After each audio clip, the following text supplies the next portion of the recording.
When my wife returned home, she found what I had left for her. It shook her so deeply that she lost consciousness. In the end, her world was turned upside down by my actions. But for now, let me start the story from the beginning. Have you ever had one of those moments when your whole world changes in an instant? That was me. I was standing in the hallway, clutching a half-full glass of coffee so tightly it looked like it might shatter in my hand. I shouldn't have heard that. I had only been passing by the bedroom, our bedroom, on my way to the kitchen when I caught my wife's voice. Soft, intimate, meant for someone else. I don't even want to hug him anymore. Then laughter. That sound. Detached, almost emulsified, as if she had already made peace with whatever, or whomever, she was talking about. I froze. She was on the phone, lying on our bed, her back to the door. Her legs swung idly at the ankles, completely at ease as if nothing in the world could trouble her. I couldn't move. My whole body locked in place, every muscle tense, every sense straining. Her voice dropped, but I heard every word. I know, it's just, I feel nothing when he touches me. It's like I tolerate it. It's not exciting. A pause. Then another quiet, knowing laugh. Of course I want to. I just have to be careful. He's not stupid. I exhaled slowly through my nose, forcing down the rage burning inside me. The words alone weren't even the worst part. It was the way she said them, so casual, so indifferent, so sure of herself. She wasn't just rejecting me. She had already moved on. As if I were nothing more than an afterthought, my grip tightened around the glass. For a brief moment, I wanted to storm in, demand answers. Who the hell was she talking to? What did she mean by be careful? But then something inside me turned cold. Confrontation wouldn't change a damn thing. It wouldn't erase what I had just heard. No, I needed a different approach. She didn't want to hug me anymore? Fine. She wouldn't have to. She felt nothing when I touched her? Perfect. Because from this moment on, she would never feel my touch again. She thought I was clueless, predictable, a man who would either explode in anger or crumble, begging for her affection. She had no idea what I was capable of.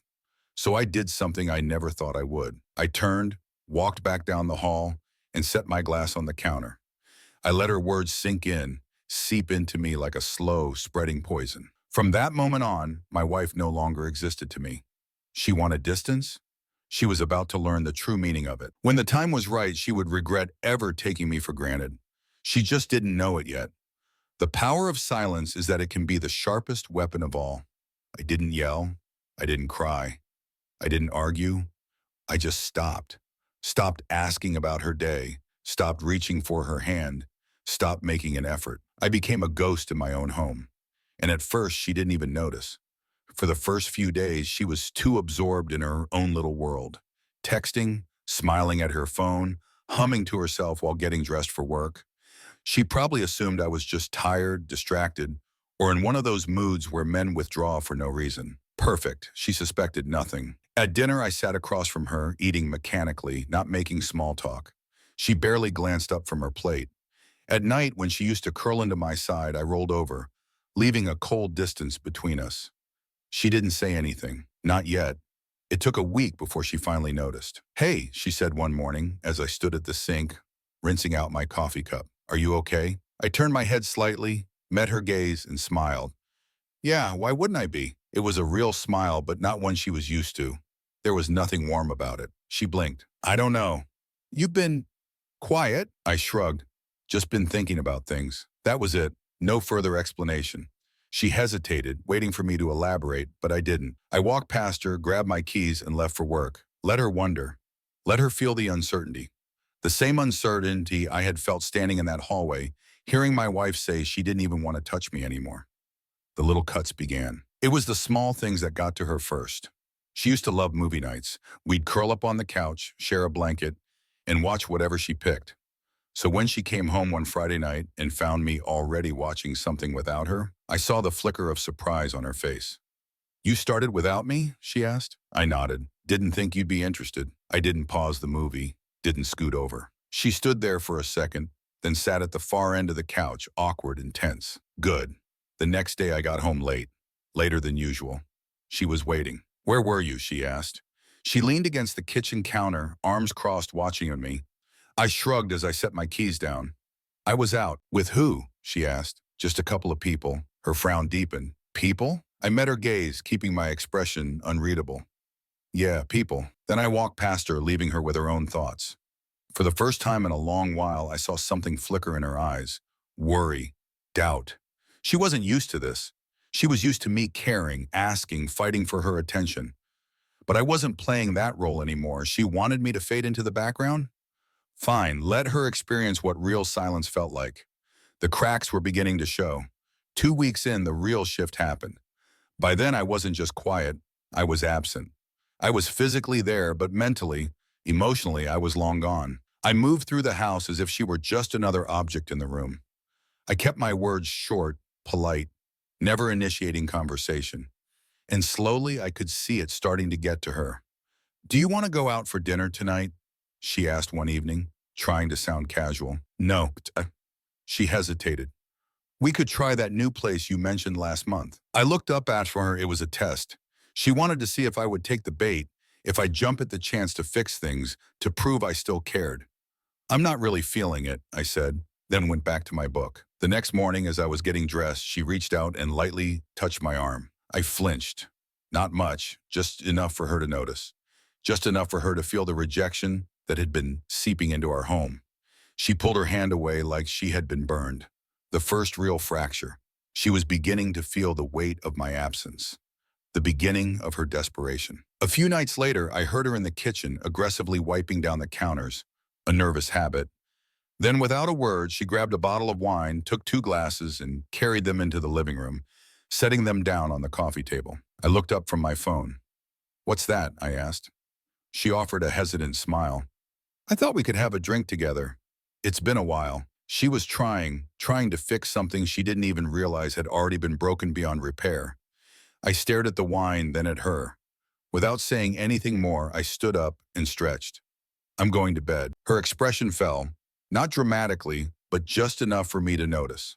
I caught the flash of disappointment in her eyes, followed quickly by a forced composure as she tried to mask the panic beneath the surface. I left her there, sitting alone with 2 untouched glasses of wine. And that's when I knew. She was starting to understand, starting to feel it. The isolation, the emptiness, the slow, suffocating realization that she no longer mattered to me. Her presence didn't excite me anymore.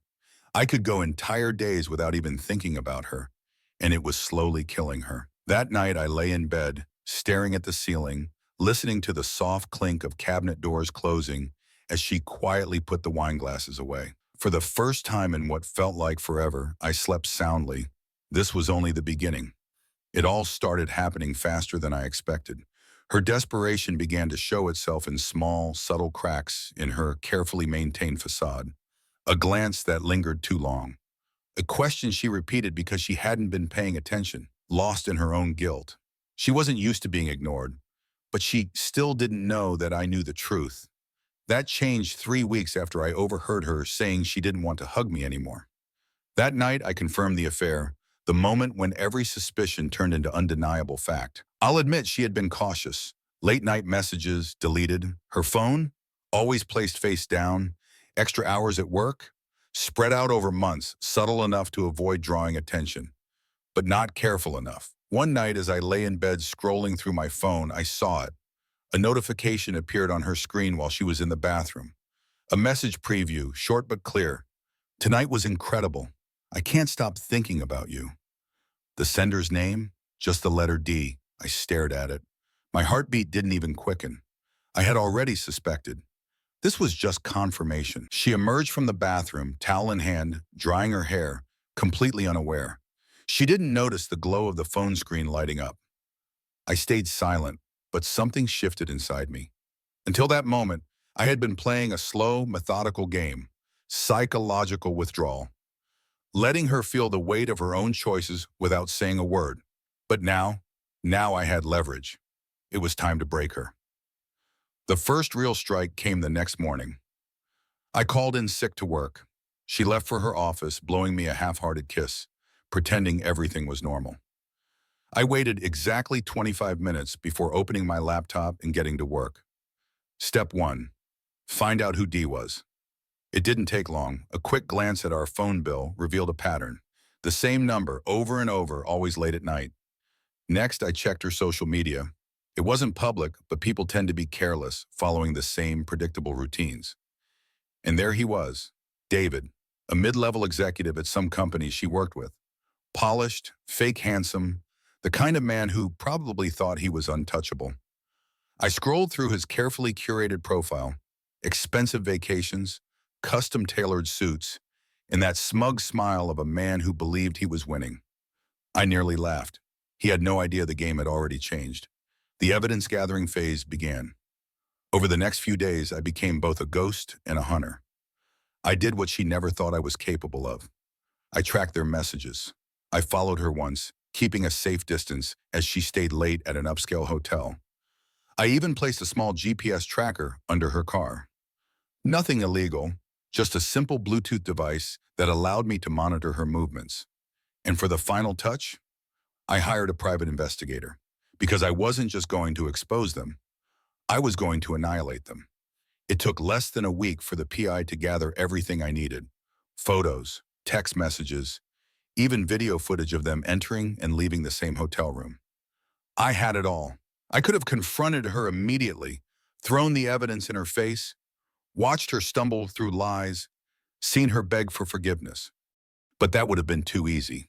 She took her time dismantling our marriage. I was going to take my time dismantling her. The trap was set. The night before I made my move, she did something unexpected. She sat down next to me on the couch, closer than she had in weeks. It felt like she was trying to bridge the gap she had created. "Hey," she said softly, almost shyly. I turned toward her, my expression blank. "Yeah?" She hesitated, then bit her lip nervously. "I feel like we've been off lately." The audacity of her words almost made me laugh. "I guess," I replied, my tone non-committal. She let out a small sigh. "I don't want us to drift apart." Drift apart? We were already oceans apart. She just hadn't realized it yet.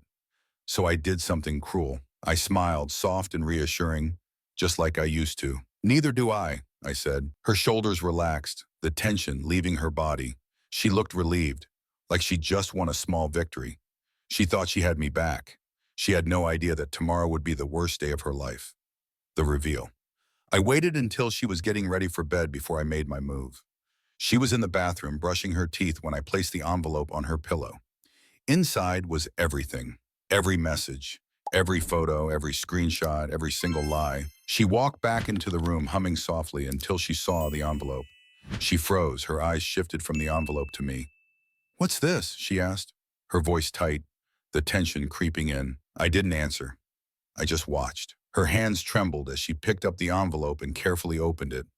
One by one, she flipped through the photos, the text messages, each piece undeniable proof of her betrayal. Her breathing grew shallow, her lips parted slightly, but no words came.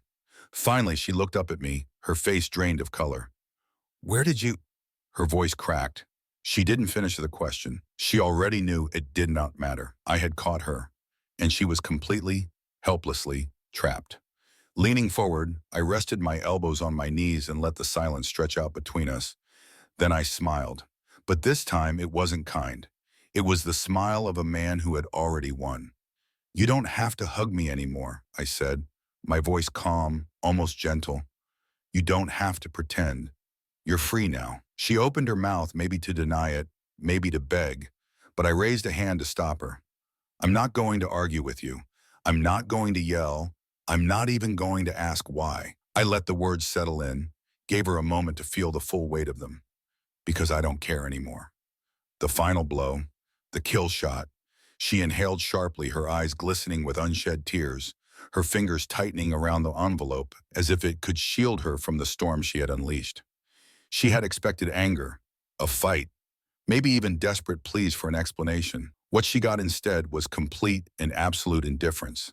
And that's what broke her. Because in that moment she understood. She had already lost me. Regret is a slow poison. It doesn't kill right away. It lingers, festers, spreads until it consumes everything. I knew the moment she saw the evidence. The hitch in her breath, the trembling of her fingers, the color draining from her face. The unraveling had begun. The guilt. the slow, inevitable destruction of the life she thought she still had, and I was going to watch every second of it. The first signs of panic surfaced quickly. She tried to play it off at first, but I could see the gears turning in her head, searching for an escape route, a lie convincing enough to cover her tracks. "Wait," she stammered, holding up the envelope as if it could erase its contents. "This isn't, you don't understand, it's not what it looks like." I let out a genuine, sharp laugh. She flinched at the sound of it's not what it looks like, I repeated, shaking my head. "Come on, don't insult both of us." Her mouth opened, then closed again. She knew there was no way out, so she shifted tactics. Her eyes softened, her voice wavered, trying to play the helpless victim. "It was a mistake," she whispered, her tone fragile. "I wasn't thinking. I never wanted to hurt you, I swear." I tilted my head, pretending to be curious. "How many times then?" She froze. I let the silence stretch, forcing her to sit in the discomfort. I could almost see her debating whether to lie, but deep down she had to know. If I had all this evidence, I probably knew everything. Her lip trembled. "For months," she admitted, her voice barely above a whisper. "For months, the confirmation hit differently. I already knew, but hearing her say it, watching the shame twist her expression, made it real." I nodded slowly. "Months of mistakes.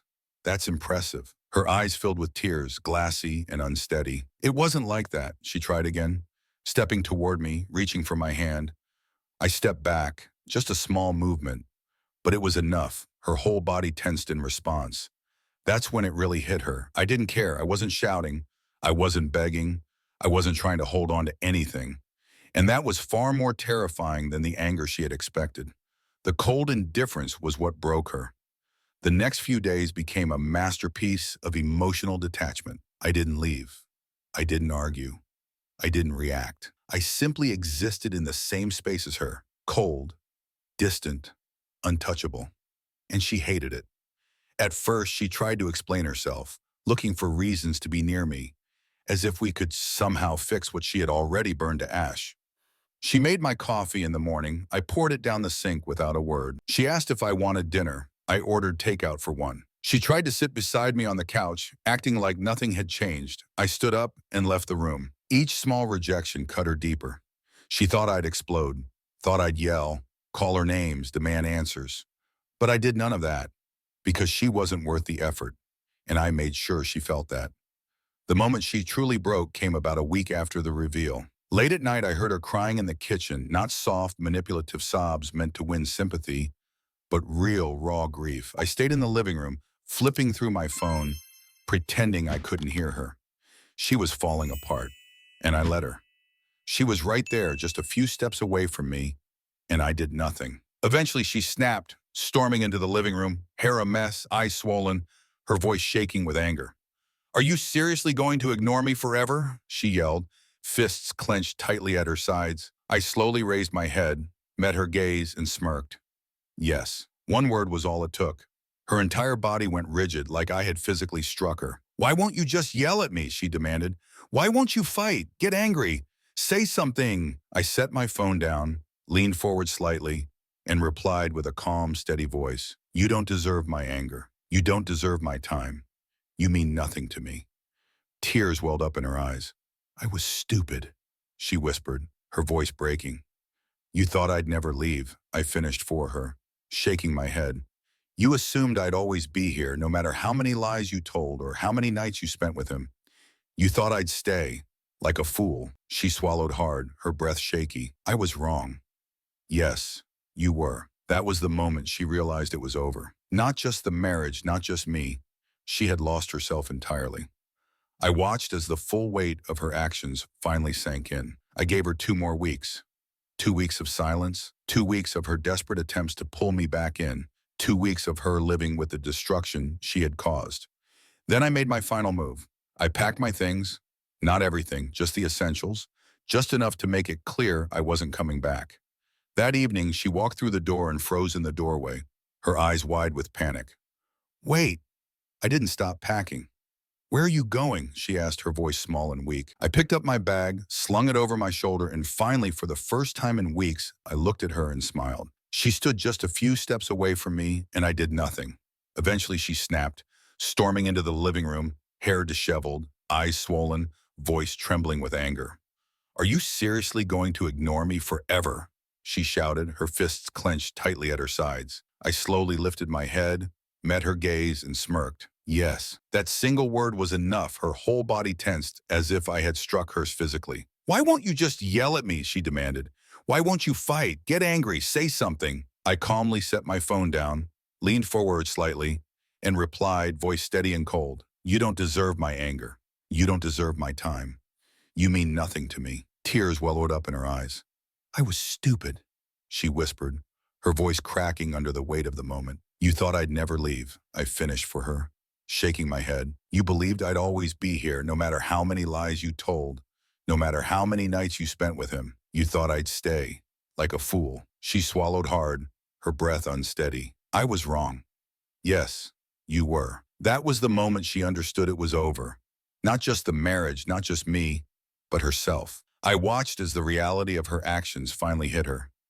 I gave her 2 more weeks, 2 weeks of silence, 2 weeks of her desperately trying to pull me back in, 2 weeks of her living with the wreckage she had created. Then I made my final move. I packed my things, not everything, just the essentials, just enough for her to realize I wasn't coming back. That evening, when she walked through the door, she froze in the doorway, her eyes wide with panic. "Wait." I didn't stop packing.